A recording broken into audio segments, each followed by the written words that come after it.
কখনো কি ভেবেছিলেন কলা গাছের বডিও একদিন এত মূল্যবান হয়ে যাবে? হ্যাঁ, একদম আপনারা ঠিক শুনেছেন। কলা গাছের বডি দিয়ে এখন দামি দামি পোশাক তৈরি করা হচ্ছে। আজকের ভিডিওতে আপনারা নতুন কিছু জানতে পারবেন, কারণ আজকের ভিডিওতে কলা গাছের সেই অংশ দেখানো হবে যে অংশ কোনো কাজে লাগে না, আর সেই জিনিস দিয়ে কিভাবে দামি দামি পোশাক তৈরি করা হয় আর ঘরের আসবাবপত্র তৈরি করা হয়, দেখলে আপনি অবাক হয়ে যাবেন। কারণ আমরা সবাই জানি কলা গাছের ভাদল ছাড়া কলা গাছের কোনো অংশই কাজে লাগে না, আর সেই জিনিস দিয়ে অ্যাডভান্স মেশিনের মাধ্যমে এখন মানুষ বিভিন্ন ধরনের দামি দামি পোশাক তৈরি করছে। আমি জানি আপনাদের বিশ্বাস হবে না, কিন্তু বর্তমানে এই কলার গাছ দিয়ে জামা কাপড় পেপার আরো নানান ধরনের জিনিস তৈরি করা হচ্ছে, যা আজকে আপনাদেরকে প্রমাণ সহ স্টেপ বাই স্টেপ দেখানোর চেষ্টা করব। এবং তার সাথে দেখাবো পোল্ট্রি মুরগির ডিম, যেটা বাজারে সব থেকে বেশি বিক্রি হয়। সেই ডিম ফ্যাক্টরিতে কিভাবে বিভিন্ন ধরনের কালার করে বিক্রি করা হচ্ছে, আর এই সব ডিমগুলোকে বড় বড় শপিং মলে বিদেশি মুরগির ডিম বলে বেশি দামে বিক্রি করা হচ্ছে, যার আসল রহস্য আজকে আপনাদেরকে জানাবো। এবং তার সাথে দেখাবো শীতের নতুন প্রজাতির বাঁধাকপি। এই ধরনের কফি এখন আপনারা বাজারে দেখতে পাবেন। আপনাকে হয়তো বললে বিশ্বাস করবেন না, এক একটা বাঁধাকপির ওজন 15 থেকে 20 কেজি।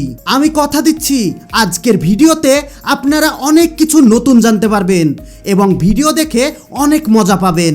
এই জন্য ভিডিওতে লাইক দিয়ে ভিডিওটি আপনাদের বন্ধু এবং ফ্যামিলির সঙ্গে শেয়ার করে দেন। তো বেশি কথা না বাড়িয়ে চলুন শুরু করা যাক। Banana tree cutting and factory process.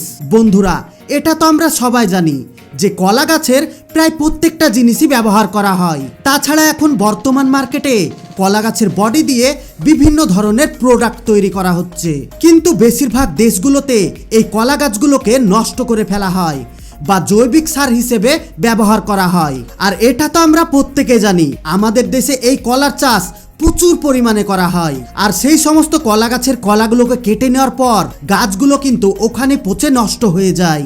আর যদি নষ্ট না হয়ে গাছগুলো শুকে যায় তাহলে পুড়ে ফেলা হয়। পৃথিবীতে যত রকমের ফলের গাছ রয়েছে তার মধ্যে সব থেকে বেশি কলা গাছ নষ্ট করা হয়, কারণ কলা গাছ থেকে একবার কলা কেটে নেওয়ার পর সেই গাছের আর কোনো কাজ থাকে না।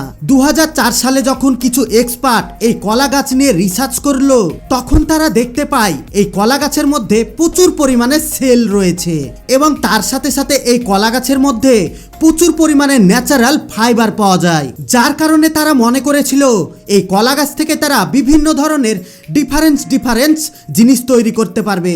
আফ্রিকার একটা রিসার্চ কোম্পানি এই কলা গাছ দিয়ে বিভিন্ন ধরনের প্রোডাক্ট তৈরি করার সিদ্ধান্ত নেয় এবং তারা কিছু প্রোডাক্ট তৈরি করাতে সফল হয়ে যায়। এই পদ্ধতিতে সর্বপ্রথমে কলা গাছগুলোকে জমি থেকে কেটে নেওয়া হয়, তারপর একটা জায়গায় গুছিয়ে রাখা হয় এবং ওই কলা গাছগুলোকে মিডিল থেকে ফেড়ে ফেলা হয়। এবার এই সমস্ত কলা গাছে যে মোটা মোটা সেল থাকে সেই সেলগুলোকে আলাদা করা হয়, আর মিডিলে থাকা ভাদলটাকে ভালো থাকলে এক্সপোর্ট করে দেওয়া হয় আর খারাপ হয়ে গেলে ফেলে দেওয়া হয়। এবার এগুলোকে নিয়ে চলে যাওয়া হয় ফ্যাক্টরিতে বাকি প্রসেস করা হবে। এই মেশিনের মধ্যে সেলগুলোকে দেওয়ার পর রেশনে কনভার্ট হয়ে যায়, যেগুলোকে তাদের ভাষায় ফাইবার বলা হয়।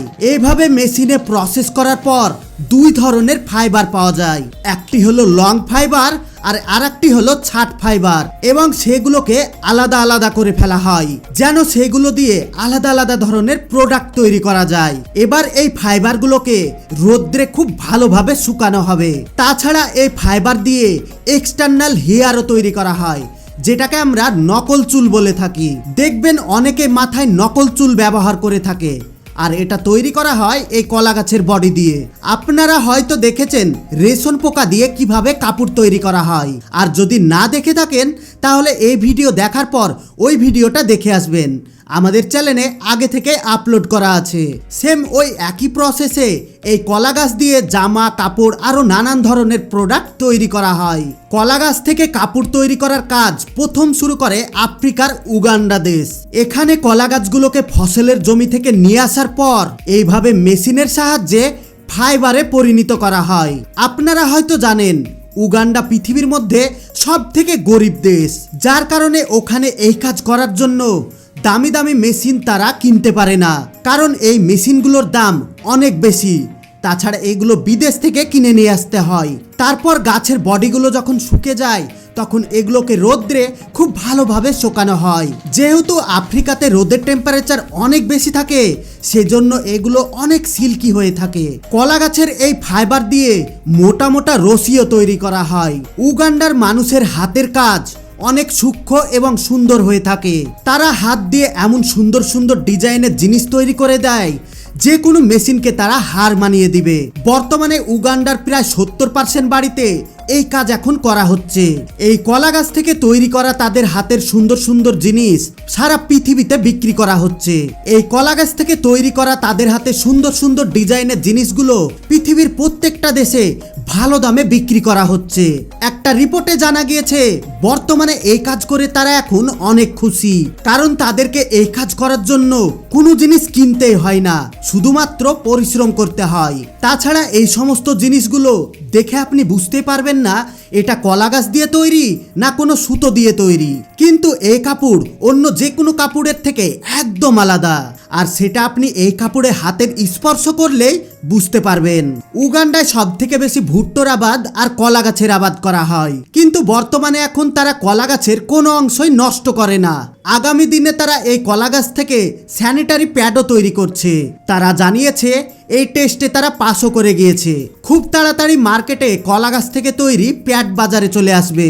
আপনারা যদি দেখতে চান এই কলা গাছের বডি থেকে কিভাবে এই মেয়েদের প্যাড তৈরি করা হয় তাহলে অবশ্যই কমেন্ট বক্সে কমেন্ট করে জানাবেন।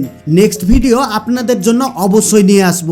বর্তমানে উগান্ডা শহরে 9 মিলিয়ন টনেরও বেশি কলা গাছের আবাদ করা হয়, যার কারণে তারা এই কলা গাছ থেকে মোটা অঙ্কের একটা আয় করে থাকে। পৃথিবীতে অনেক দেশ তাদের এই আবিষ্কার দেখে অবাক হয়ে গিয়েছে, আর প্রত্যেকটা দেশ এখন চেষ্টা করছে এই কলা গাছ থেকে কিভাবে বিভিন্ন ধরনের জিনিসপত্র তৈরি করা যায়। Egg colouring and factory process. বন্ধুরা, বাজারে এই পোল্ট্রি মুরগির ডিম প্রচুর পরিমাণে সেল করা হয়, আর এই ডিমের মূল্য থাকে মোটামুটি 5 টাকা থেকে 10 টাকার মধ্যে। আপনাদের ওখানে ডিম কত টাকা করে কিনেন অবশ্যই কমেন্ট করে জানাবেন। কিন্তু বর্তমানে ফ্যাক্টরিতে এখন এই ডিমকে বিভিন্ন ধরনের কালার করা হচ্ছে। এই ডিমগুলোকে কালার করার জন্য এক ধরনের অ্যাডভান্স টেকনোলজির এআই প্রিন্টিং মেশিন ব্যবহার করা হয়। এখানে এই ফ্যাক্টরির মধ্যে প্রত্যেকটা ডিমকে আলাদা আলাদা ডিজাইনে আলাদা আলাদা কালার করা হয়, আর প্রত্যেকটা ডিমকে কালার করতে খরচ পড়ে 20 থেকে 30 পয়সা। যখন এই ডিমগুলো কালার করা কমপ্লিট হয়ে যায় তখন কনভার বেল্টের মাধ্যমে ডিমগুলোকে সামনের দিকে পাঠিয়ে দেওয়া হয়। তারপর ডিমগুলোকে একটা রোবোটিক মেশিনের সাহায্যে প্লাস্টিকের পেটিতে প্যাকিং করা হয়। আপনাদেরকে বললে বিশ্বাস করবেন না, এই ডিমগুলোকে সাধারণ ডিমের থেকে 3 গুণ বেশি দামে বিক্রি করা হয়। বর্তমান বাজারে মানুষকে ঠকানো খুবই সহজ। মানুষ কোনো জিনিস কেনার আগে একবারও ভেবে দেখে না এটা কিভাবে তৈরি হলো, চোখে যেটা দেখতে ভালো লাগে সেটাই কিনে ফেলে। বর্তমানে এখন অনেকেই মার্কেট থেকে এই কালারিং ডিম কিনে নিয়ে এসে বাড়িতে রান্না করে খাচ্ছে আর অনেক মজা পাচ্ছে। আপনি যদি এইরকম ডিম মার্কেটে দেখতে পান তাহলে কখনোই কিনবেন না। আমি মানছি এগুলো দেখতে অনেক সুন্দর লাগে, আর এইরকম সুন্দর সুন্দর কালারের জন্য মানুষকে অ্যাট্রাকশন করে।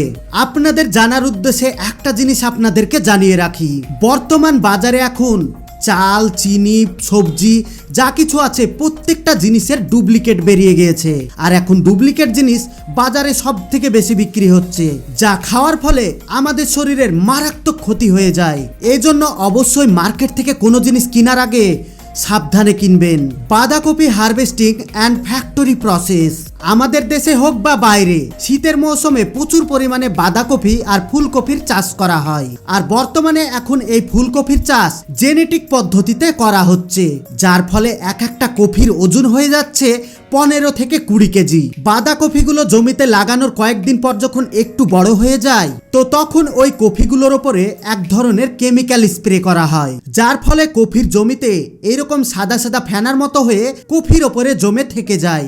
এই কেমিক্যাল স্প্রে করার পর 10 দিনের মধ্যে কফির ওজন 4 গুণ বেড়ে যায়। বর্তমানে অধিক পরিমাণে মুনাফা লাভ করার জন্য এইভাবে জেনেটিক পদ্ধতিতে কফির চাষ করা হচ্ছে, কিন্তু এইভাবে চাষ করার ফলে কফির স্বাদ অনেকটাই কমে যায়। তাছাড়া এই কফি খাওয়ার ফলে আমাদের শরীরের কোনো কাজেই লাগবে না, বর্তমানে আরও ক্ষতি হবে। আপনারা কিছুদিনের মধ্যে দেখতে পাবেন বাংলাদেশে আর ভারতে এইভাবে কফির চাষ করা হচ্ছে। আগে ড্রাগন ফল ছোট ছোট সাইজের পাওয়া যেত, কিন্তু এখন এক একটা ড্রাগন ফলের ওজন 2 থেকে 3 কেজি হয়ে যাচ্ছে। মার্কেটে এখন অনেক ধরনের সবজি দেখতে পাবেন যেগুলো সাধারণের থেকে কয়েক গুণ বড় হয়ে থাকে। এই সবজিগুলোর মধ্যে কিন্তু যথেষ্ট পরিমাণে ভিটামিন বা কোনো গুণ থাকে না। নেক্সট টাইম যদি বাজার থেকে আপনি কোনো কিছু কিনতে যান তাহলে অবশ্যই এই বিষয়গুলোর খেয়াল রাখবেন। যে কোনো জিনিস বড় বা মোটা হলে যে সেটা ভালো হবে এটা কোনো নির্ধারিত নয়। আপনাকে প্রত্যেকটা জিনিস দেখে বুঝে কিনতে হবে। আর বন্ধুরা, সব লাস্টে জরুরি কথা, আমরা যেন এর থেকে আরো সুন্দর সুন্দর ভিডিও বানাতে পারি, এজন্য ভিডিওতে লাইক দিয়ে ভিডিওটি বন্ধু এবং ফ্যামিলির সঙ্গে শেয়ার করে দেন। আর আপনি যদি আমাদের চ্যানেলে নতুন হয়ে থাকেন তাহলে চ্যানেলটিকে সাবস্ক্রাইব বা ফলো করে এক্ষুনি আমাদের সঙ্গে যুক্ত হয়ে যান, যেন পরবর্তী ভিডিও আপলোড করার সঙ্গে সঙ্গে আপনি আমাদের ভিডিও সবার আগে দেখতে পারেন। এতক্ষণ পর্যন্ত সঙ্গে থাকার জন্য আপনাদেরকে অসংখ্য ধন্যবাদ।